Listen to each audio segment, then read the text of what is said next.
As the sun dipped below the horizon, casting eerie shadows across the desolate landscape, I felt a chill run down my spine.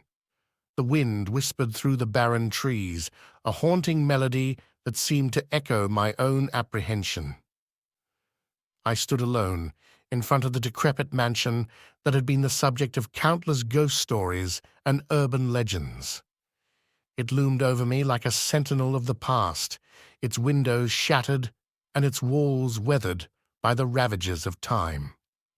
I had heard tales of this place since I was a child, whispered by the firelight as we huddled together on stormy nights. They spoke of a family that had once lived here, a family that had vanished without a trace, leaving behind only a trail of mystery and tragedy.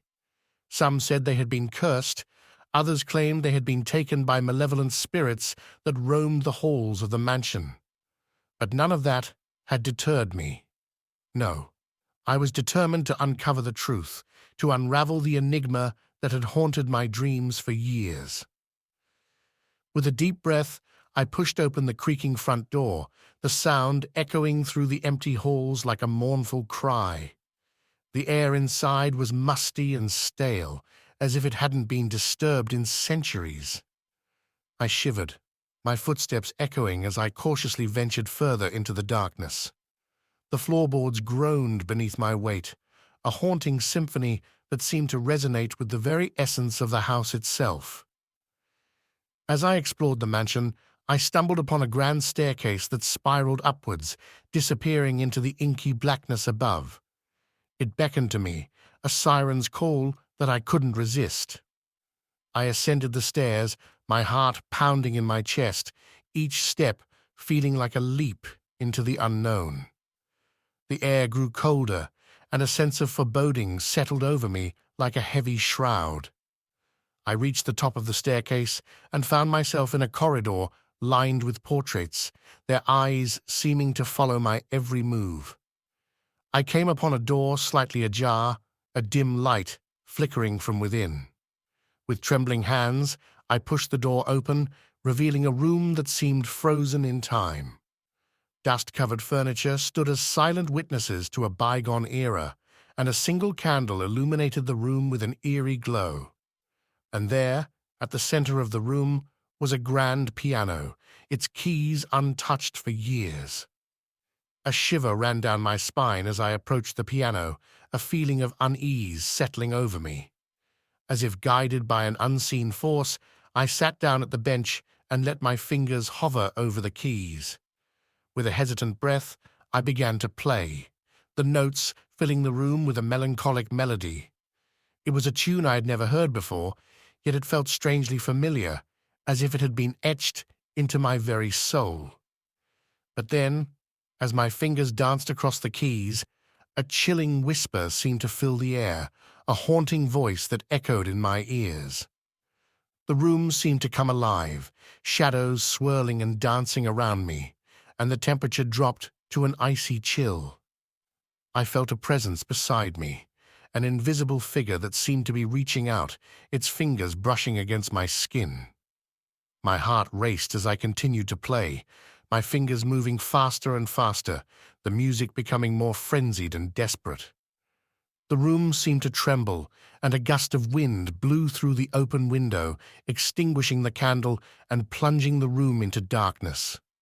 Yet I couldn't stop playing, the music consuming me, driving me to the brink of madness. And then, just as suddenly as it had begun, the music came to a crashing halt. The room fell silent, the shadows receding, and I was left gasping for breath, my heart pounding in my chest.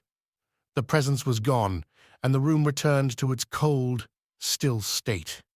I stumbled to my feet, my legs trembling, and fled from the room, the mansion, and the secrets that it held.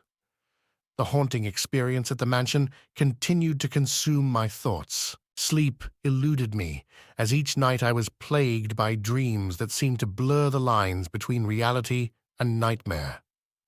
The music echoed in my mind, the whispers of that unseen presence haunting my every waking moment.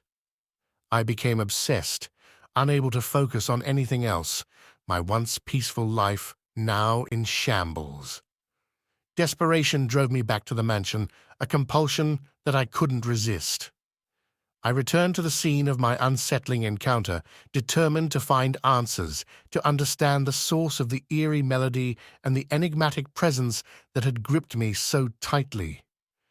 The mansion stood before me, as imposing and foreboding as ever, its broken windows staring at me like empty eyes. I entered the mansion once more, the familiar creaking of the floorboards accompanying my steps.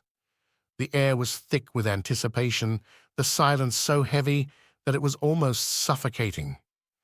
I ascended the grand staircase, my heart pounding in my chest as I reached the corridor.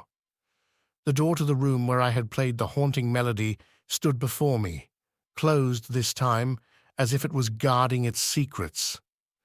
With a shaky hand, I pushed the door open once again, and the room greeted me with the same eerie atmosphere. Dust danced in the faint light, and the grand piano seemed to beckon to me, its keys shimmering in the dimness. I hesitated, my fingers hovering over the keys, a mixture of fear and curiosity swirling within me.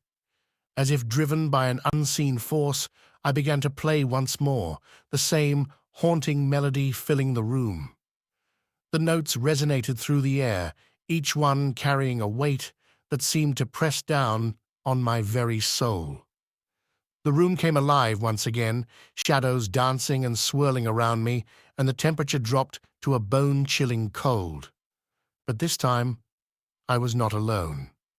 As I played, a figure began to materialize beside me, its form shifting and ethereal. It was a woman, her features delicate and hauntingly beautiful, her eyes filled with a mixture of sadness and longing. Her lips moved, whispering words that I couldn't quite make out, yet her message seemed to pierce through the music and into my very being. With a sudden surge of courage, I stopped playing and turned to face her. "Who are you?" I managed to whisper, my voice barely audible in the stillness of the room. She looked at me with eyes that held 1,000 stories. "I am the one who was lost, the one whose story has been forgotten," she replied, her voice like a gentle breeze. "What happened here? What happened to you and your family?" I asked, my heart aching with a mixture of empathy and dread. Her form wavered, as if struggling to maintain its shape. "We were trapped, imprisoned between worlds, our souls bound to this mansion by a curse that we could not escape.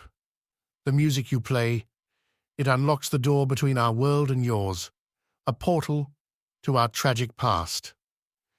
Tears welled up in my eyes as I realized the magnitude of her words. "Is there a way to break the curse? To free you and your family?" She nodded, her expression filled with hope. "You must find the key, a key that holds the power to unlock the portal and release us from this torment. It is hidden within the mansion, a reflection of the love that once bound us together." Determined, I rose from the piano and began to search the room, scouring every nook and cranny for the elusive key. Hours passed, and I felt as if I was being guided by an unseen hand, my instincts leading me to a dusty old bookshelf. With trembling fingers, I reached behind a row of books and felt a small, ornate key nestled within a hidden compartment. As I held the key in my hand, a rush of energy surged through me, and the room seemed to brighten. The woman's form began to solidify, her features becoming more defined, her expression one of gratitude and relief. "The key. You found it," she whispered, her voice filled with wonder. With the key in hand, I turned to her. "What do I do now? How do I use it to break the curse?" She smiled. "Return to the grand piano and play the melody once more. Let the music guide the key, let it bridge the gap between our worlds." My fingers danced across the keys, determination and empathy coursing through my fingers, only to be replaced with fear as I witnessed my hands fading with every note. Terror took hold when I realized I couldn't stop playing. I looked to the woman, her smile turning sinister as she solidified.